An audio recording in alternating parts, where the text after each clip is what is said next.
नमस्ते। थर्ड आई में आपका स्वागत है। सबसे पहले आपसे एक पहली अपील ये कि थोड़ा आप लोग दोस्त मित्रों को, अगर आपको लगता है कि ये वीडियो देखने लायक है, इसमें कुछ कंटेंट है, लोगों को जानना चाहिए, तो थोड़ा सब्सक्राइब भी अगर करा देंगे, फॉरवर्ड कर देंगे तो थोड़ा इसकी रीच और बढ़ जाएगी।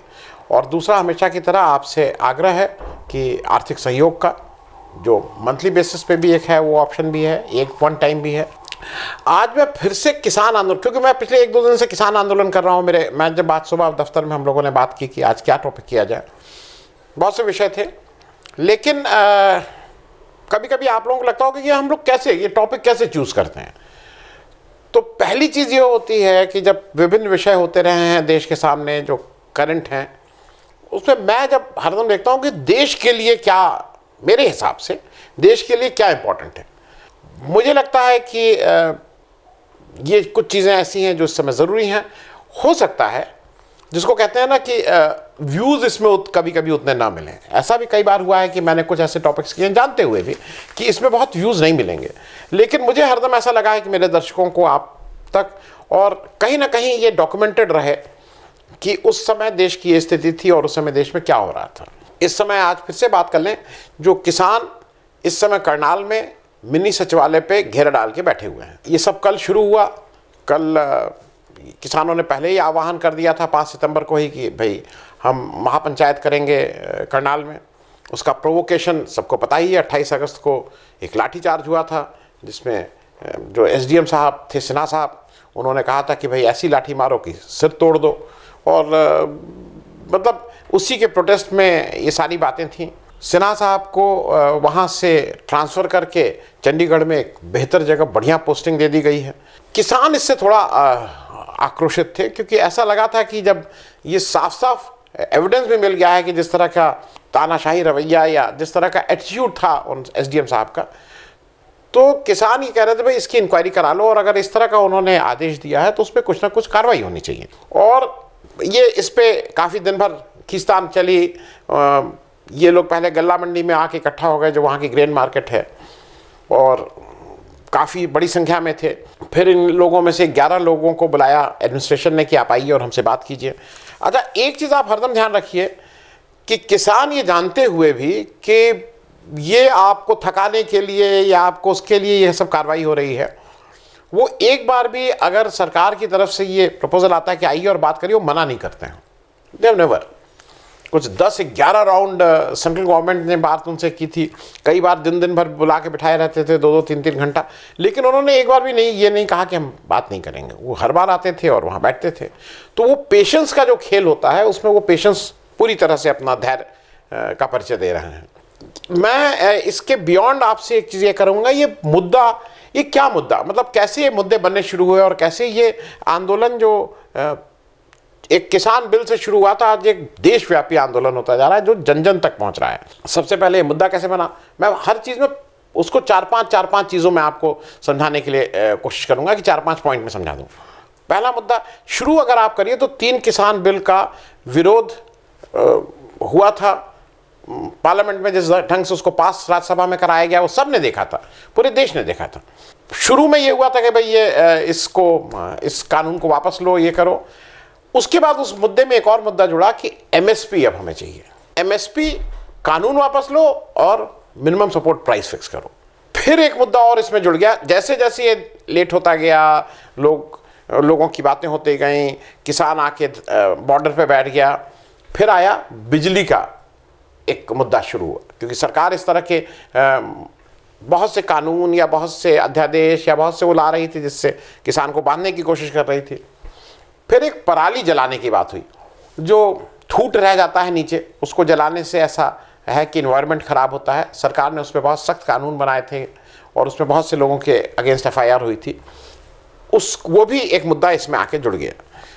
फिर एक मुद्दा और जुड़ा जो ओरिजिनली नहीं था, लेकिन जो महंगाई ज़बरदस्त बढ़ी, खाद के दाम बढ़े, डीजल के दाम बढ़े, और इन सबसे ये रिलेटेड था, इन सबसे लागत बढ़ी।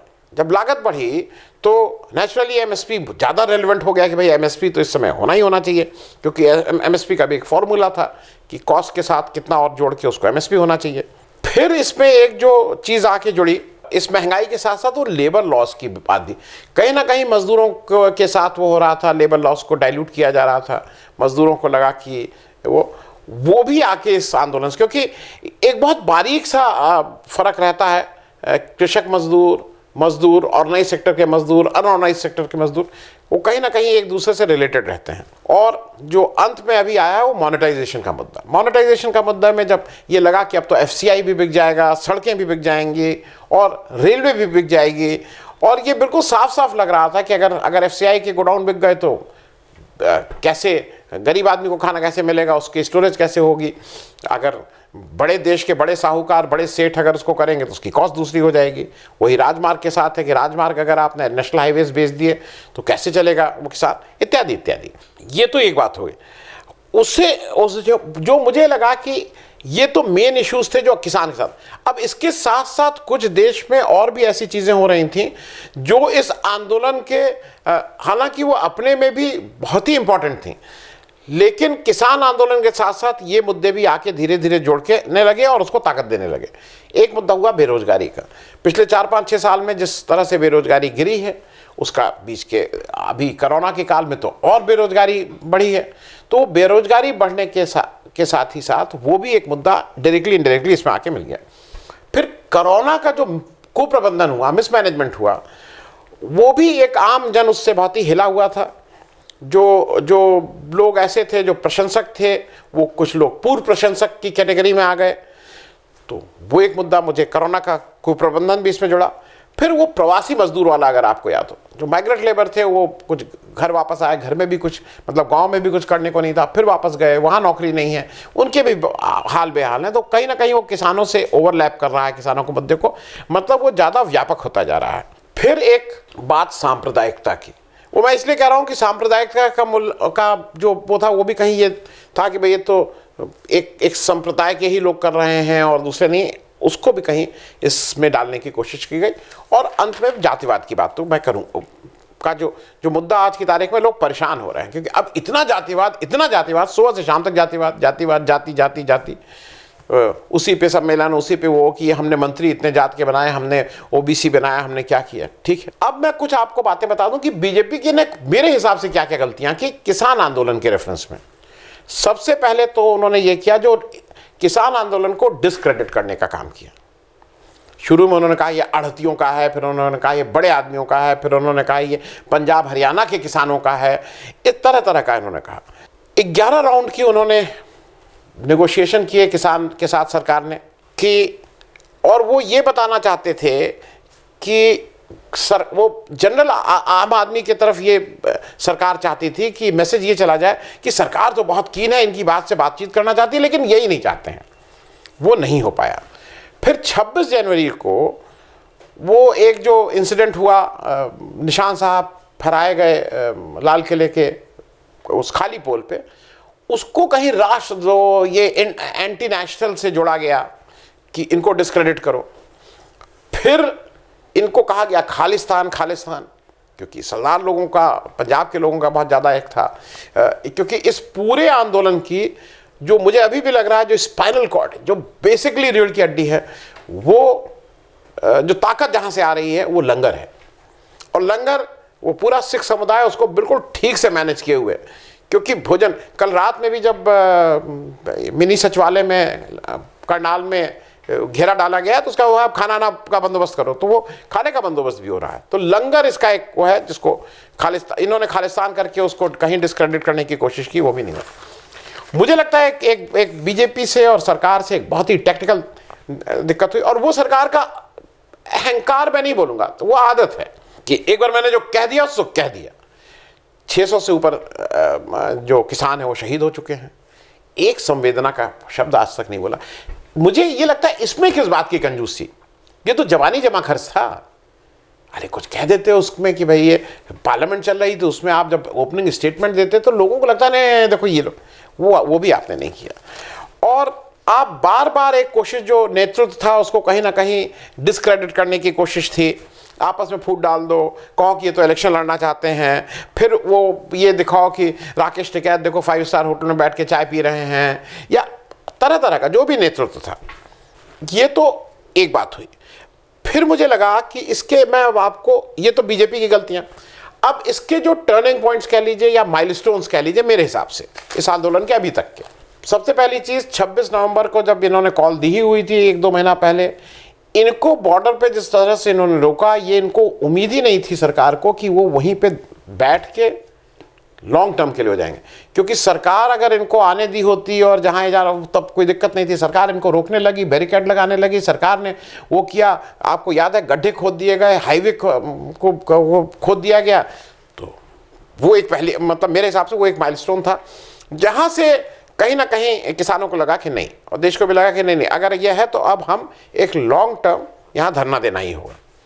फिर दूसरा माइलस्टोन मेरे हिसाब से 26 जनवरी की जो घटना थी, जब इन्होंने एक तरफ कहा कि नहीं आपको हम 26 जनवरी में अंदर आने देंगे, और फिर उसको, अब वो प्रायोजित था या एक्सीडेंट था, जो भी था, अगर कुछ लोग लाल किले चले भी गए थे और उसको जिस ढंग से आपने प्रेजेंट करने की कोशिश की, वो भी एक माइलस्टोन था उसके लिए।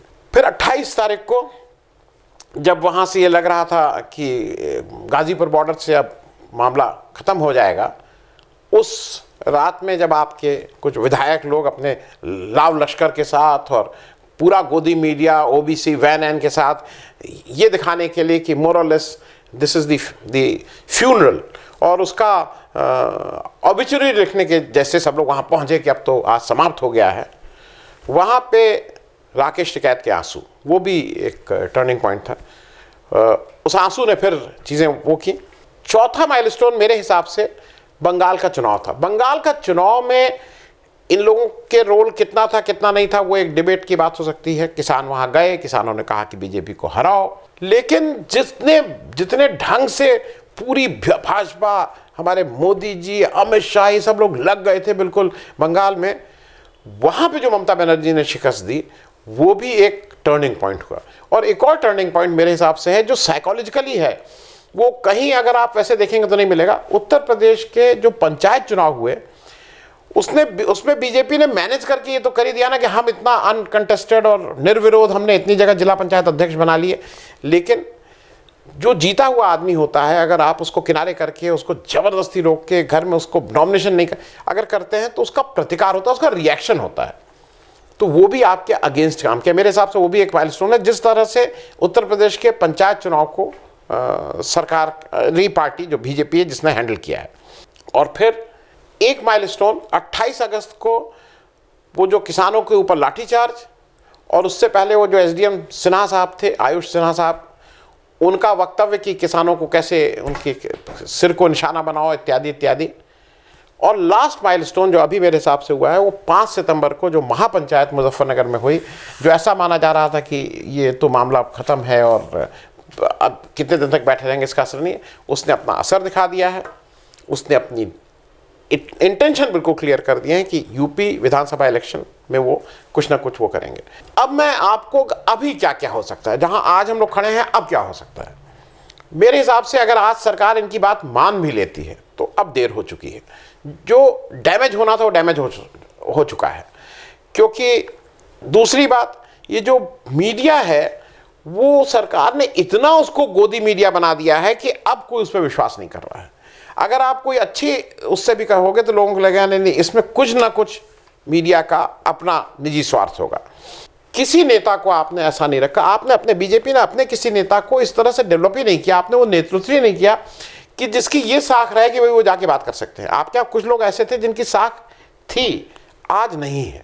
राजनाथ सिंह साहब को लोगों को बार बार आश्चर्य होता था कि भाई वो यूपी के चीफ मिनिस्टर थे, इससे पहले उन्होंने किसानों के लिए काम किया था, किसानों को बुला के उनका हालचाल पूछा था, उनका दुख दर्द, लेकिन इस पूरे नेगोशिएशन में उनको बाहर रखा गया। दूसरे नितिन गडकरी की भी गुडविल बहुत अच्छी थी, लेकिन उनको भी आपने बाहर इन सारी चीज़ों से रखा है। मुझे लगता है कि इन लोगों को अगर आप कहीं नेगोशिएशन के लिए रखते हैं, अब देरी हो चुकी है।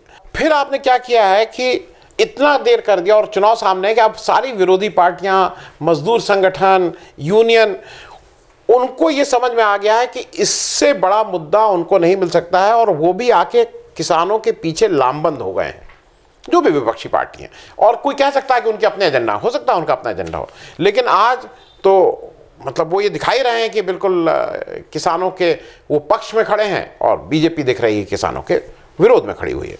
एक जो अंतिम बात कह के मैं करूंगा, एक सबसे अच्छी बात इसमें ये हो रही है कि ये नेतृत्व को बिल्कुल राह दिखा रहा है किसान। नेतृत्व आगे नहीं कर रहा है कैसे चलो। अब जो आम किसान है, जो किसान है, वो उस लीडरशिप को, जो किसानों की लीडरशिप, संयुक्त किसान मोर्चा, उसको एक तरह से राह दिखा रही है। तो ये अच्छी बात है कि ये आम जन का अब आंदोलन हो गया है और मुझे ऐसा लगता है कि आने वाले समय में ये और जोर पकड़ेगा लोगों की, क्योंकि कोई समस्याएं तो हल करने का नहीं है। केवल होर्डिंग में वो करना या एडवर्टीजमेंट दे देने से समस्याओं का हल नहीं होगा, या ये कह देने से कि मैंने किसानों के लिए किया, मैंने मुफ्त राशन दिया, मुफ्त वैक्सीन दिया। ज़मीन पे भी कुछ ना कुछ होना चाहिए और किसान आंदोलन इस मामले में एक मील का पत्थर साबित होगा, जहाँ से देश की डेमोक्रेसी, देश की राजनीति, देश की बहुत सी चीज़ें आज यहाँ से मेरे हिसाब से ठीक रास्ते की तरफ बढ़ेंगी। धन्यवाद। अगर आपको दी पब्लिक के कार्यक्रम पसंद आते हैं तो इन्हें लाइक करें। अगर आप इस वीडियो को YouTube पर देख रहे हैं तो चैनल को सब्सक्राइब करें, और अगर आप इसे Facebook पर देख रहे हैं तो दी पब्लिक के पेज को लाइक करें। अगर आप चाहते हैं कि हम निष्पक्ष पत्रकारिता को जारी रखते हुए आपसे जुड़े मुद्दों पर सवाल उठाते रहें तो हमें सहयोग करें।